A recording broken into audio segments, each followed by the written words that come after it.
اللهم صل على سيدنا حبيبنا نبينا شفيعنا مولانا محمد معدن الجود والكرم منبع العلم والحلم والحكم وعلى آله وأصحابه وأزواجه وأنصاره وشيعه وأتباعه وأوليائه وأمته بعد كل معلوم سلاما طيبا طيبا كثيرا كثيرا دائما أبدا أبدا.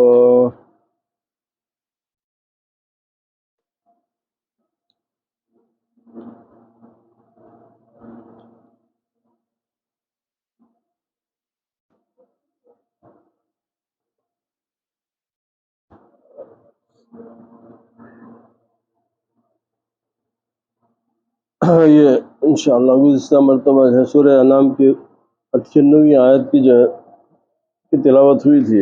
اب یہ سورہ انعام کی 99ویں آیت ہے، اس کی ابتدا کریں گے انشاءاللہ سبحانہ وتعالی. اعوذ باللہ من الشیطان الرجیم، بسم اللہ الرحمن الرحیم. وَهُوَ الَّذِي أَنزَلَ مِنَ السَّمَاءِ مَاءً فَأَخْرَجْنَا بِهِ نَبَاتَ كُلِّ شَيْءٍ فأخرج منه قذرا تخرج منه حبا متراكبا ومن النخل من طلعها قنوان دانية وجنات من عناب والزيتون والرمان متشابها وغير متشابه انظر إلى ثمرته إذا أثمر وينعه ان فی ذلک من آیات لقوم یؤمنون. اب اس کا ترجمہ یہ ہے کہ اور وہی ہے جس نے آسمانوں سے پانی اتارا تو ہم نے اس کے ساتھ ہر چیز اور اتارا تو ہم نے اس کے ساتھ ہر چیز کی انگوری نکالی، پھر ہم نے اس سے سب کھیتی نکالی جس میں سے ہم تہ بتہ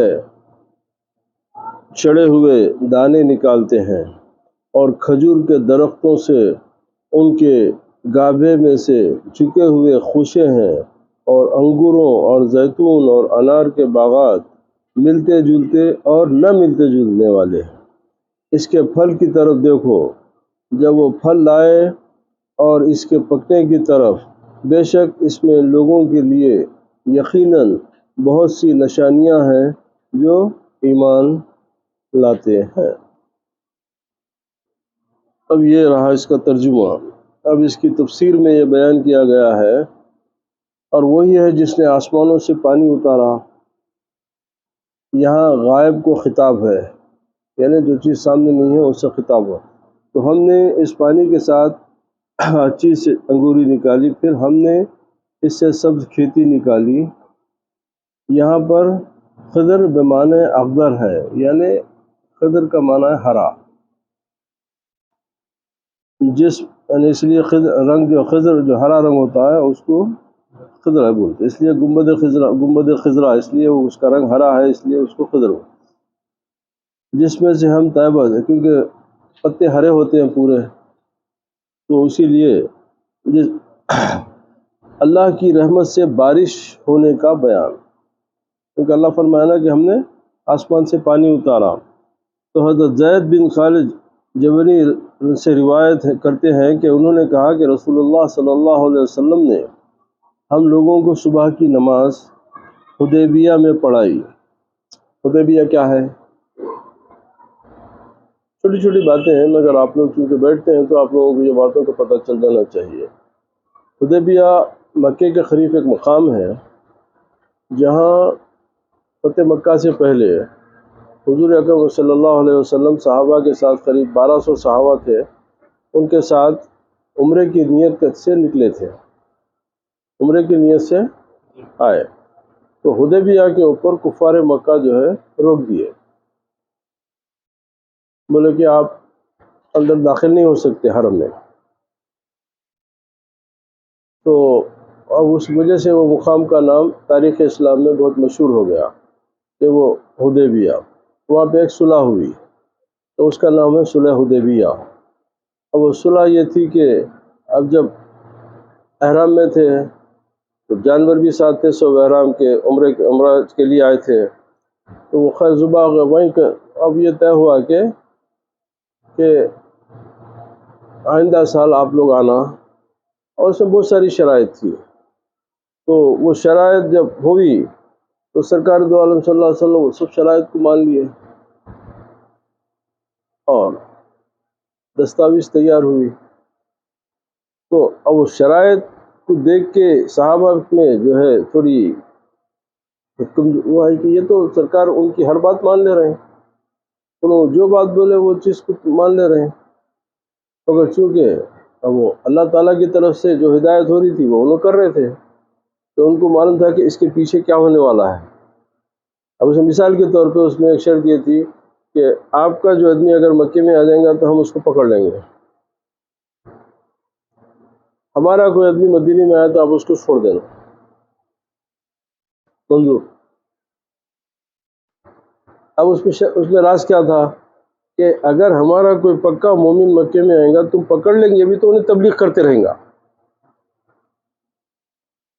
انہیں تم اس کو پکڑ بھی لیں گے تو انہیں اسلام کی تبلیغ کر کے لوگوں کو اسلام کی طرف دعوت دیتے رہیں گا، اور تمہارا کوئی کافر ہمارے درمیان میں آئیں گے تو ہم بھریں گے کیونکہ انہیں ہمارے لوگوں کو بہکا نہ سکے۔ اس طریقے سے وہ معاہدہ ہوا۔ معاہدے کے وقت میں جو تو سیدنا عمر فاروق رضی اللہ تعالیٰ عنہ بے ساختگی سے بولے یا رسول اللہ کیا ہم خطا پہ ہیں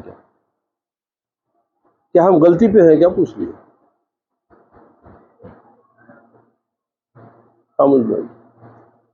صلح نامہ تیار ہوا،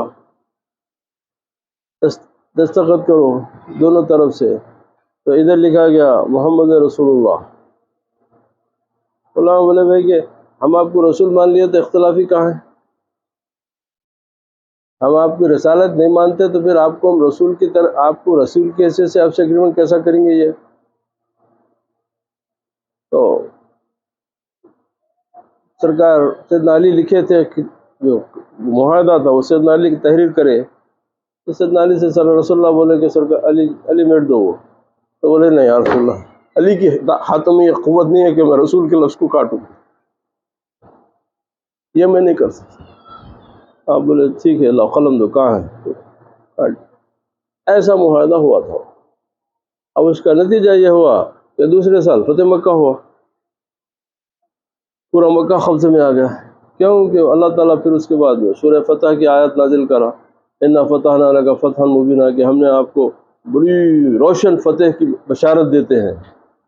تو وہ تھا حدیبیہ، تو حدیبیہ ایک مقام کا نام۔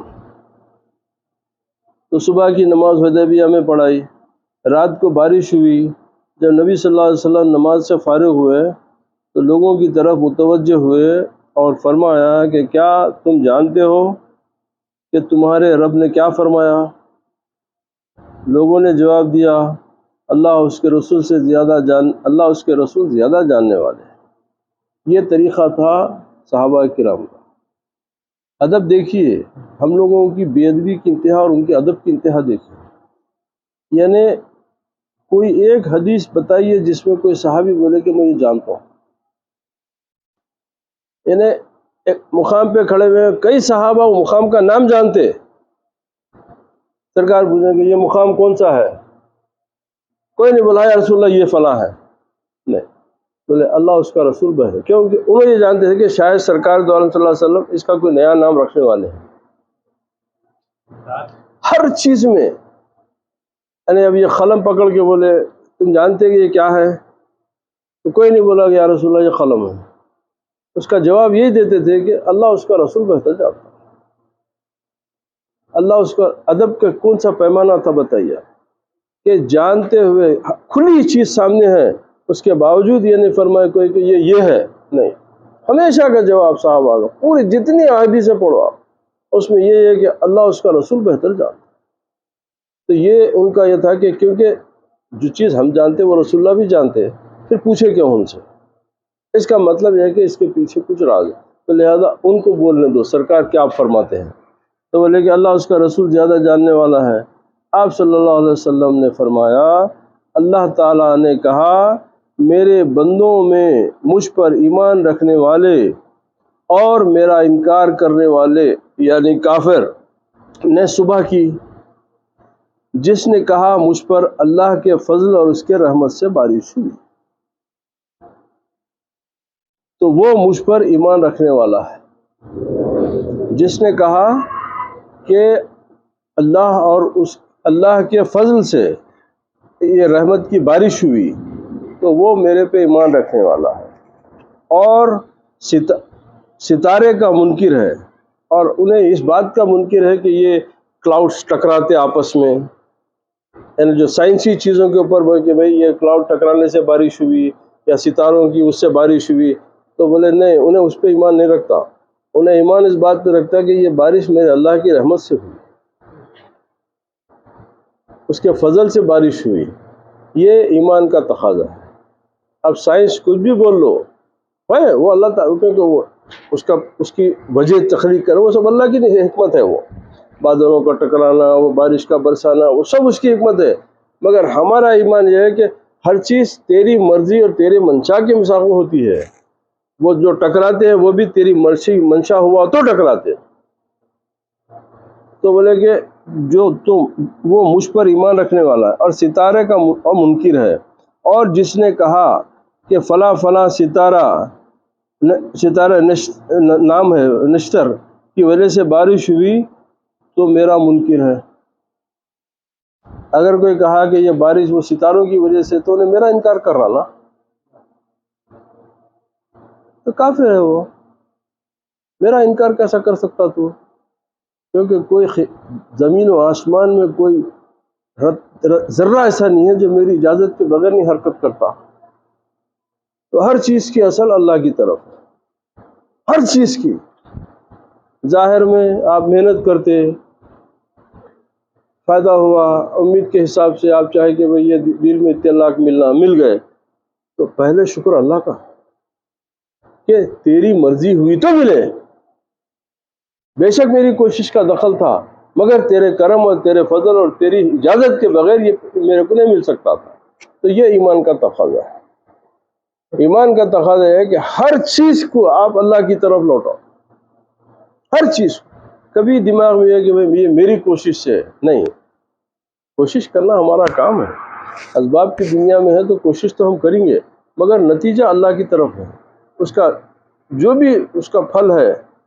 اسی لیے اللہ کی ہر چیز کو اللہ کی طرف راغب کرو، یہ اللہ کی طرف سے، یہ اللہ کی طرف سے۔ یہ ہمارا اٹھنا بیٹھنا چلنا پھرنا سانس لینا، اسی لیے کہ بندہ اللہ کا شکر بجا نہیں لا سکتا، اللہ کا شکر نہیں لا سکتا۔ اگر کوئی بندہ ہر لمحہ الحمدللہ الحمدللہ میں لگا ہوا ہے، ہر لمحہ ہر سانس پہ الحمدللہ الحمدللہ کر رہا، تب اس سے بڑا شکر کون سا ادا کر سکتا ہوں؟ اس سے بڑھ کے نہیں کر سکتا نا، تو کر دیا نا ادا، پورا نہیں ادا ہوا۔ کیسا؟ تو شیخ سعدی علیہ رحمہ فرمائے کہ ایک سانس جو ہے 70 مرتبہ تمہاری وہ سانس اندر جاتی ہے اور باہر آتی ہے، ایک لمحے میں، ثانیے میں، ہم کو پتہ نہیں چلتا۔ وہ میں سائنس سے اس کی تحقیق کرتی ہے، آج سائنس اس بات کو جو ہے ایکنالج کری ہے کہ وہ 70 ٹائمز جو ہے وہ سانس اندر جاتی باہر آتی، اور آپ ایک مرتبہ الحمدللہ بول رہے ہیں، آپ ایک مرتبہ بول رہے ہیں، اور انہیں احسان آپ پہ 70 بار کر رہا، کیونکہ جو سانس اندر گئی رکی تو دم نکل گیا، جو باہر آئی اندر نہیں گئی تو دم نکل گیا۔ تو اب کیسا ادا کر سکتے اللہ کا شکر؟ جتنا کر سکتے اسی کو غنیمت سمجھو، اتنا ہی کر لو، بہت بڑی بات ہے۔ اب یہ جو روایت ہے، اس کو بخاری شریف کی حدیث سے جو ہے انہوں اپنی تفسیر میں بیان کرے، ابھی جو میں بیان کرا تھا۔ اس مضامین میں ایک عجیب ترتیب کی رعایت ہے، اور وہ یہ ہے کہ یہاں 3 قسم کی کائنات مذکور ہے، 3 قسم کی کائنات مذکور ہے، 3 قسم کی ہے۔ کون سی ہے؟ تو ایک کائنات سفلی ہے، سفلیات ہے، یعنی مٹی زمینی۔ دوسری علویات ہے جو آسمانی ہے، اور سفلیات ہے، علویات ہے، اور کائنات جو یعنی فضائے آسمانی میں پیدا ہونے والی اشیاء، اور بیان شروع کیا سفلیات سے کہ وہ ہم سے اقرب ہے، یعنی زمینی چیزیں جو ہے وہ ہم سے قریب ہیں، اور پھر اس کے دو حصے کیے، ایک بیان زمین سے اگنے والی نباتات کا ہے، ایک زمین سے اگنے والی آپ کی جو بھی غذا وغیرہ جو بھی کھانے کی چیزیں ہیں نباتات، اور درختوں باغوں کا، دوسرے حیوانات ہیں، انسان اور جانوروں کا۔ اول کو مقدم کیا، یعنی پہلے زمین کی نباتات کو مقدم کیا، پھر اس کے بعد میں انسانوں جانوروں کا ذکر کیا، بنسبت دوسرے کے نسبتاً ظاہر ہے، اور دوسرے کا معاملہ کہ روح پر موقوف ہے۔ چنانچہ نطفے کے مختلف جو نطفہ ہوتا ہے، نطفے کے مختلف مراحل اور حالات اور ادراک اطباء کے ساتھ مخصوص ہے، یعنی وہ جو علم طب کے ماہرین ہیں وہ ان کے ساتھ مخصوص ہے کہ وہ اس کا جو ہے فارم یعنی وہ مادہ تولیدی ہے یا نہیں ہے، اس سے آگے نسل بڑھتی یا نہیں بڑھتی، یہ تمام جو ہے طب کی باتیں ہیں۔ بخلاف نباتات کے بڑھنے، پھلنے پھولنے وغیرہ کے کہ عام طور سے مشاہدہ ہے، اپنی آنکھوں سے دیکھ رہے ہیں، بھئی بیج ڈالے درخت ہوگا، درخت بڑا ہوا، پھل لگے، تو یہ اپنی آنکھوں سے ہم دیکھ رہے ہیں۔ پھر فضائے آسمانی کی کائنات کا ذکر کیا صبح و شام، پھر علویات کا ذکر کیا شمس و قمر، نجوم، پھر چونکہ سفلیات کا زیادہ مشاہدہ ہوتا ہے۔ اس کے بارے میں ایک جگہ بتایا گیا کہ اب دوسری روح البیان میں فرماتے ہیں کہ سوال، اللہ تعالیٰ نے نبات کے لیے پانی کو کیوں سبب بنایا؟ اب ایک سوال ہے، یعنی گھاس یعنی جو درخت وغیرہ تمام اگنے کے لیے پانی کو کیوں سبب بنایا؟ اور جو سبب بنائے وہ دوسرے سے مدد مانگنے والا ہوتا ہے، تاکہ اس سبب کے ذریعے سے اس کا کام ہو۔ اللہ تعالیٰ کے لیے ایسا تصور کرنا بھی جرم ہے۔ اب ایک سوال ہے، تو اس کے جواب میں مفسر صاحب فرما رہے ہیں کہ بارش کا کام صرف اتنا ہے کہ اس سے انگوری اگے، یعنی درخت اگے۔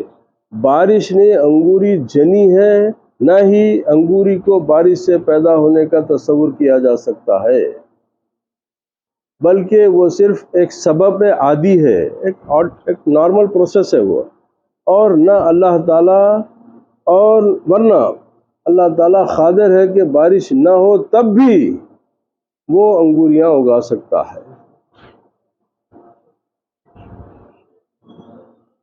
کیونکہ آپ دیکھتے کہ جنگلات وغیرہ میں بہت سارے ویران جگہوں پہ جب بارش نہیں رہتی وہاں پہ بھی جو ہے ہرا بھرا اگتا ہے، تو اس کی قدرت پہ نہیں جانا آپ، وہ اس کی قدرت ہے، انہیں بتایا ایک طریقہ کہ بھائی نارمل پروسیس یہ ہے کہ جب کھیتی باڑی کے لیے ہم بارش کرتے ہیں، وہ بارش کے پانی سے وہ کھیتی باڑی ہوتی ہے، یہ نارمل ہے، مگر بارش کو کھیتی باڑی کے اگنے کا سبب سمجھنا ایمان کے خلاف ہے۔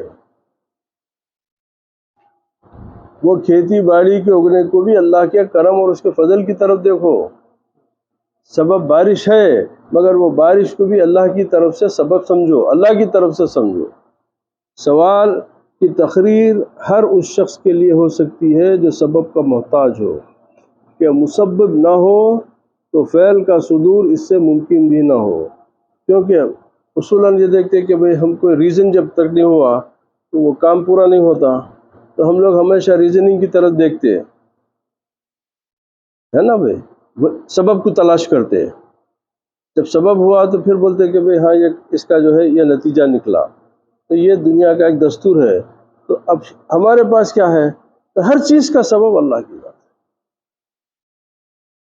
ہر چیز کا سبب اللہ کی ذات، اس لیے کہ بارش ہوئی، کھیتی باڑی اچھی ہوئی، وہ کھیتی باڑی سے وہ غذا آپ کی صحت کے لیے اچھی ہو نہ ہو، اس میں آپ کے لیے فائدہ ہو یا نہ ہو، یہ تمام چیزیں انحصار اللہ کے فضل سے ہے۔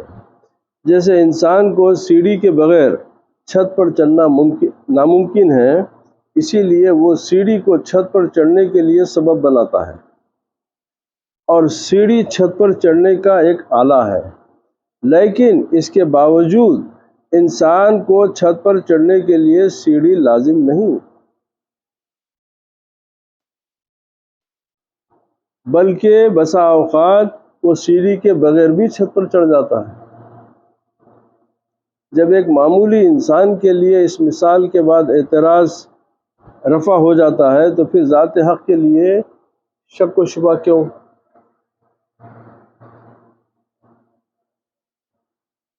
اب سبھی آیت ہے وَجَعَلُوا لِلَّهِ شُرَكَاءَ الْجِنَّ وَخَلَقَهُمْ وَخَرَقُوا لَهُ بَنِينَ وَبَنَاتٍ بِغَيْرِ عِلْمٍ سبحانہ وتعالی عما یصفون، اور انہوں نے جنوں کو اللہ کا شریک بنا دیا۔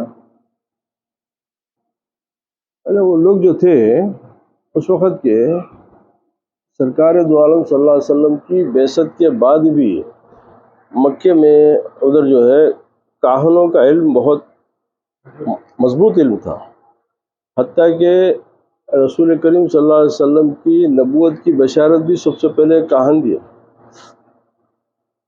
حضرت خدیجہ رضی اللہ تعالیٰ عنہ کے چچا زاد جو تھے حضرت نوفل، وہ کاہن کے علم کے بہت ماہر تھے، تو جب انہوں نے جا کے سرکار کا ذکر کیا تو انہوں نے بتایا کہ یہ ہونے والے نبی ہے۔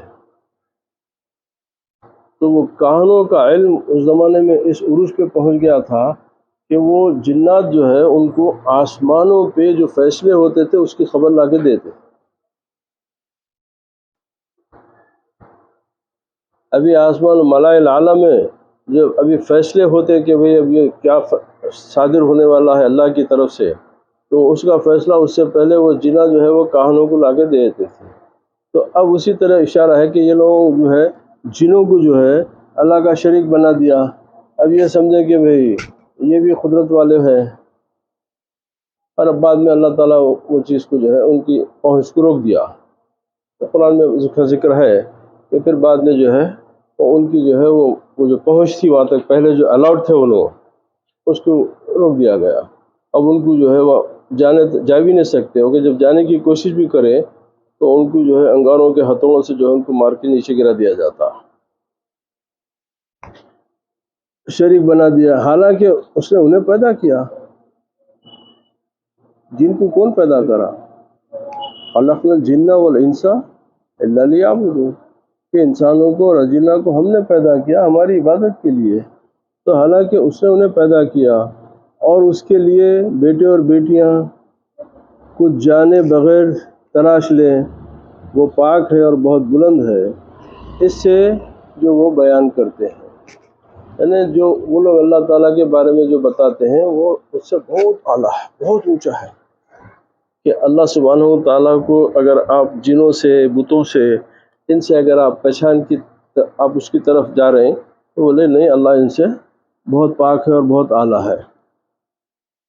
اب یہ آیت شان نزول کے بارے میں بتایا، یعنی یہ آیت جو اتری اس کی سبب کیا ہے، اس کے بارے میں فرمایا کہ حضرت کلبی کہتے ہیں کہ یہ آیت زنادقہ کے متعلق نازل ہوئی۔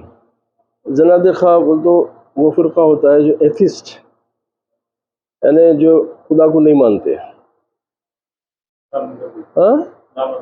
ہاں لا مذہب، نہ ہندو ہے نہ کرسچن ہے نہ بدھسٹ ہے نہ یہودی ہے، نہ وہ انہوں بولتے کہ ان کا مذہبی جو ہے یعنی لا دینیت، کوئی ان کا دینی نہیں ہے، ان کے خدا کے وجود سے ہی انہوں جو ہے انکار کرتے کہ there is somebody called Allah، نو استغفر اللہ۔ تو وہ فرقہ ہوتا ہے زندیق بولتے ہیں ان کو، تو اس کے جمع ہے وہ زنادقہ کا متعلق نازل ہوئی ہے۔ جنہوں نے کہا معاذ اللہ اور ابلیس دو بھائی ہیں، اللہ انسانوں اور چوپاؤں کا خالق ہے اور ابلیس سانپوں اور درندوں اور بچھوؤں کا خالق ہے۔ یہی اللہ کے اس فرمان میں ہے، وَجَعَلُوا لِلَّهِ شُرَكَاءَ الْجِنَّ، اور ان لوگوں نے جنوں کو خدا کا شریک ٹھہرایا، حالانکہ ان کو اسی نے پیدا کیا۔ مشرکین کا اللہ کی اولاد سمجھنے کا باطل عقیدہ۔ اب یہ لوگ جیسے اب کرسچن ہے، عیسیٰ علیہ السلام کو اللہ کا بیٹا بولتے ہیں، تو یہ ان کا یہ عقیدہ جو ہے جھوٹا عقیدہ ہے۔ اس کی وجہ کیا ہے؟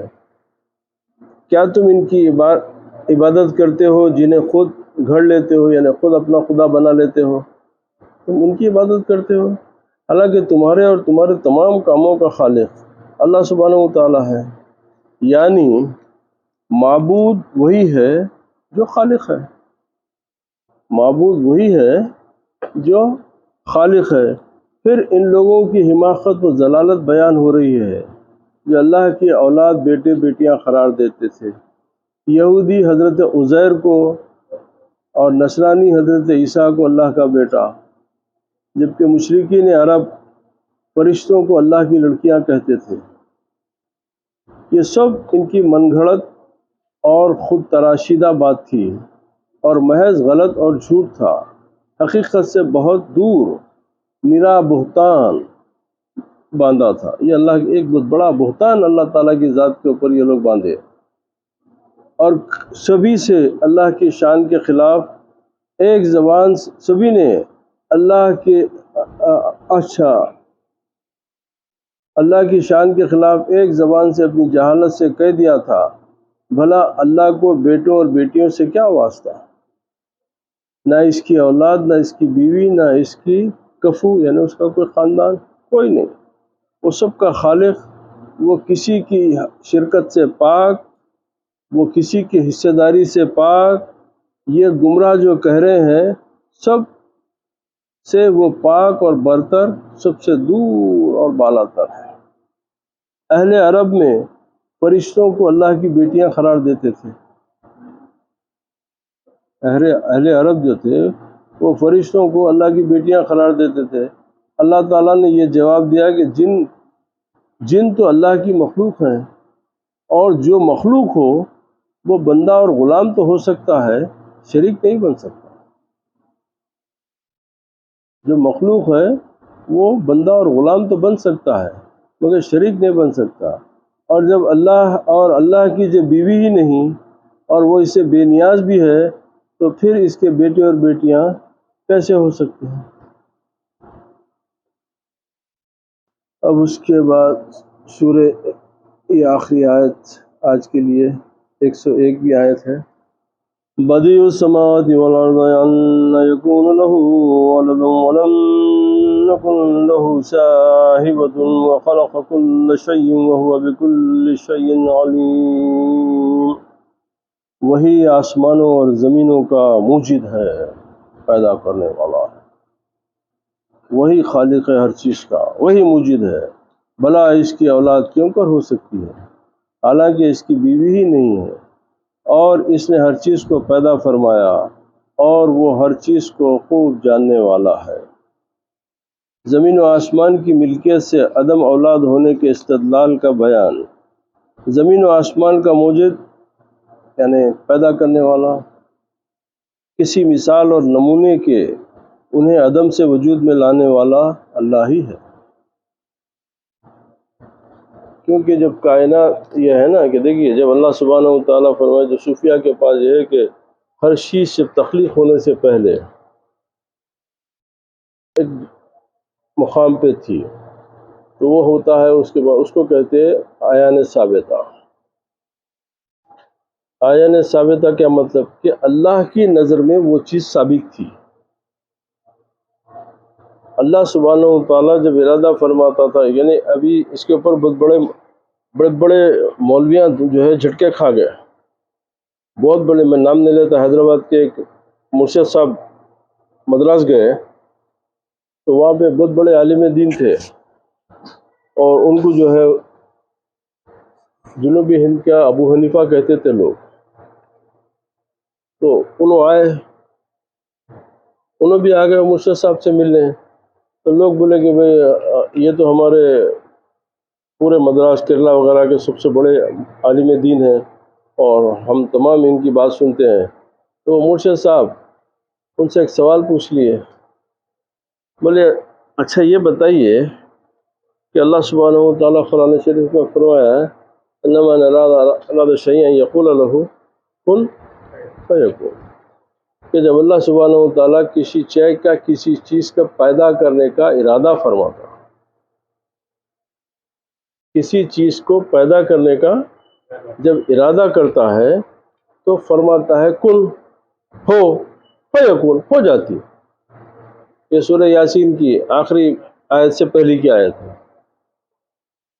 تو اب یہ بتائیے کہ کوئی چیز تھی نہیں تو پھر حکم کس کو دیا؟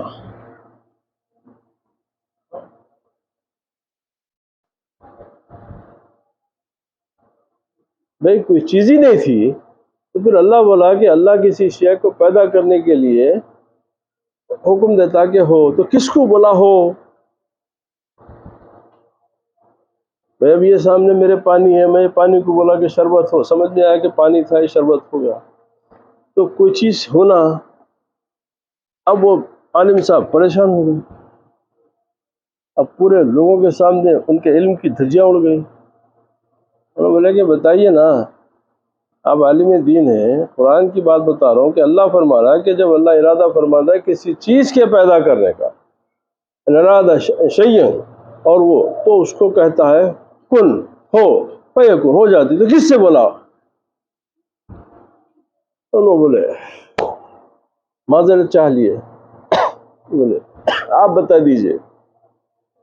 تو بولے ٹھیک ہے بتا دیتا ہوں، مرید ہو بتا دو، فکٹ میں بتا دو، فکٹ میں بتا دوں کیا؟ مرید ہوئے تو بتا دو۔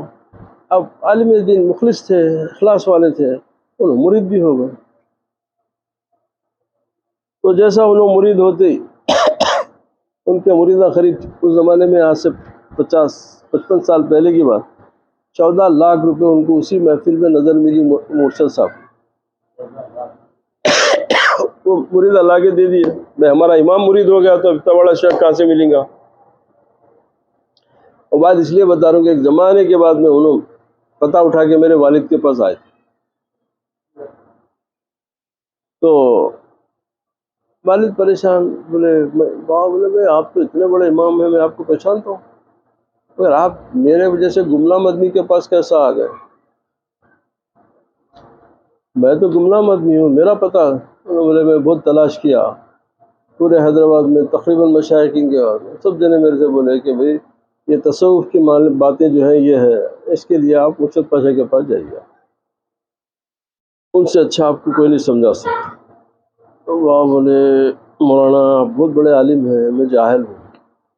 اب آپ جب اتنی امید لے کے آئے تو میں یہ تو نہیں بول سکتا کہ میں آپ کا جواب دوں گا، اگر معلوم رہا تو بتا دوں گا، نہیں ہے تو جاہل تو ہوں میں۔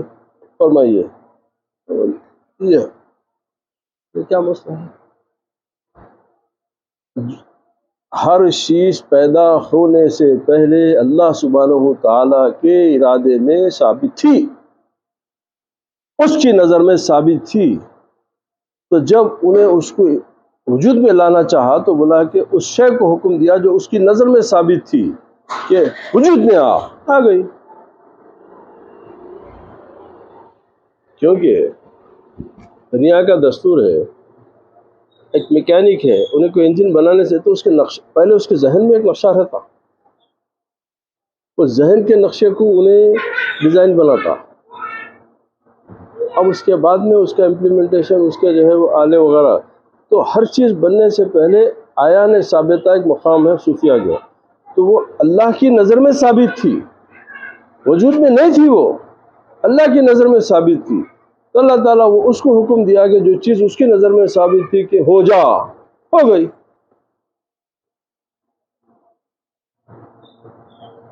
تو اسی لیے یہ صوفیاء کرام کی لوگوں کو ضرورت اس لیے پڑتی ہے، ہمیشہ پڑتی ہے، جب تک کامیاب نہیں ہوئے یہ لوگ، جب تک ان کو نہیں پکڑے، کیونکہ جہاں پر ایسے مسائل آ جاتے تھے تو وہ لوگ جو ہے بڑے آسانی سے اس کو حل کر دیتے تھے۔